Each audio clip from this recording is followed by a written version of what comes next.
Hey guys, so I'm in M1 Finance again, and if you look by the title, I'm looking over some expert pies, and I'm sharing with you my least favorite of the expert pies.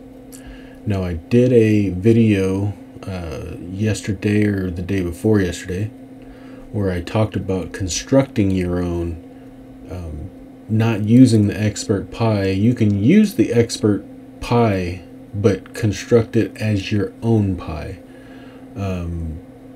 because one of the weak links about these expert pies is they're locked, so you don't have any flexibility to them. In other words, you can't adjust your percentage allocated to one fund and decrease of another fund, or even sell out of another fund. Now, that being said, if you are a long-term, you have no desire to look at doing this for yourself, then maybe these expert pies are okay for you. But I wouldn't get fancy with some of them, and I'm going to go over a lot of these in future videos. But the one I wanted to point out today, that I would encourage you to stay away from, and mainly because you have a choice. A lot of your 401k plans that you might have at work, you may only have certain options, and this might be your best option. And the one I'm talking about is the expert pie title plan for retirement. And if you look into these pies, what it is it's an invest for your target retirement date in a portfolio that adjusts to your goals as you age. So the point of this is that you would go in and plug in the year you plan to retire. So let's just say you wanted to retire in 2040. So you click that, and they have 3 different pies. They have an aggressive pie, conservative pie, and a moderate pie, and it shows you the risk factor: medium, low, and medium. It shows you the average 5-year rate return over the last 5 years, shows you the dividend yield and how many holdings. Okay, so let's just say we're a moderate. We're not aggressive, we're not conservative, we like to be somewhere in the middle. So we'll click on moderate, we'll see what this is. And it's had a 50% return over the past 5 years, which is great. We'll read this right here. The 2040 moderate pie is built for investors with a medium risk tolerance who expect to retire around 2040. M1's target date pies are built as long-term investments meant to be held until and into retirement. So if you don't want to change anything, then you might want to look into it. If you don't want to learn about it, you don't want to deal with it, a target date fund might be okay for you. But I'm going to give you some that's the pros of a target date fund. I'm going to give you some cons here in a second. Target date pies include a mix of asset classes, including stocks, bonds, commodities, and cash.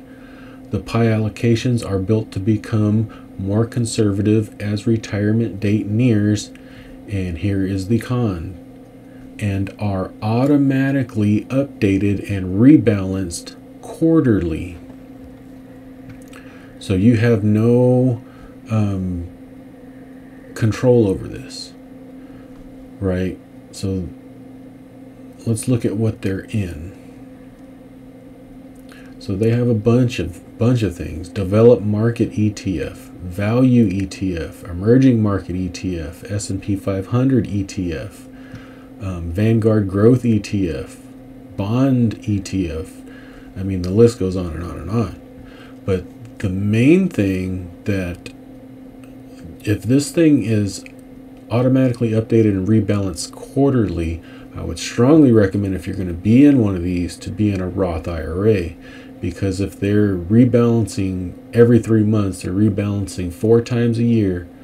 And if it's not in a Roth IRA, you are going to be possibly hit with capital gain taxes and things of that nature.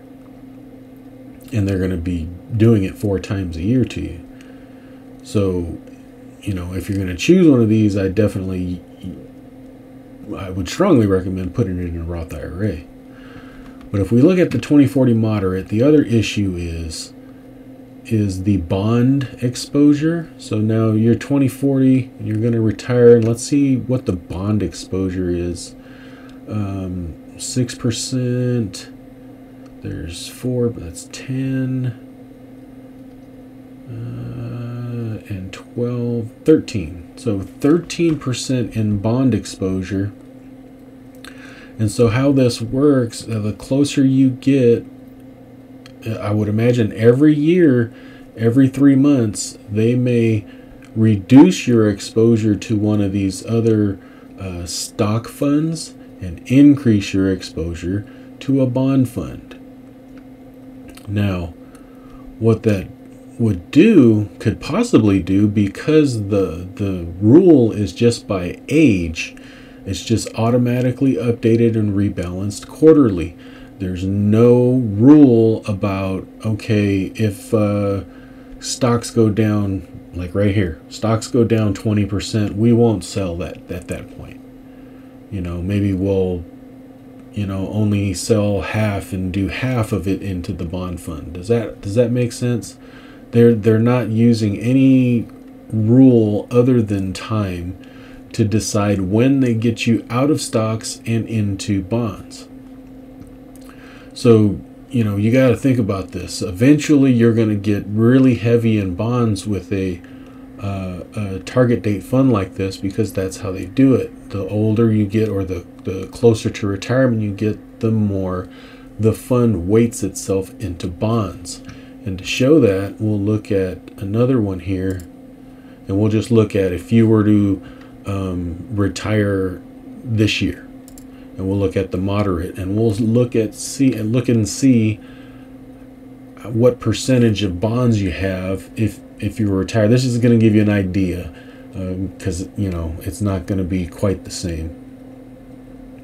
But if we look at all the bond holdings, here we go. We got 15% plus 12, that's 27. 37, 38, 44, 49, 52, 52. So you're at 52% bond holding in a moderate target date fund at the year of retirement. So what if the bond market's not doing good that year, and there's just continuing? What I'm saying is, there's no rule to say, if there were just one simple rule, like, okay, stocks are, when stocks are down 10%, we'll only convert 5% to bonds. But instead, they just do it just based on time and their rule of doing it every 3 months. So that's the only knock I have on a target date fund. I think they are great as far as being diversified and you know, among all kinds of categories. I mean, you're all over the world here with commodities, T-bills, short-term bonds, long-term bonds, emerging markets. You know, you got it all. And but if you can create one of these within your own pie and manage it yourself, that would probably be better than an automatic rebalance every 3 months. But that's all I got. Expert pies are okay. I'm going to go through a few more of these going forward, and I'm going to show you how they work, what their objectives are, and whether they are, you know, good investments or not. And most of them are. There's a couple that are kind of iffy. But yeah, that's my take on target date funds. Be careful with them. If you really want to be hands off, they're probably going to be just fine. But if you want to be hands on, you probably don't want to have M1 managing your rebalances that often. You may want to take control and do it yourself. All right, that's all I got. Leave me a comment down below. We'll talk to you later. Thanks. Bye-bye.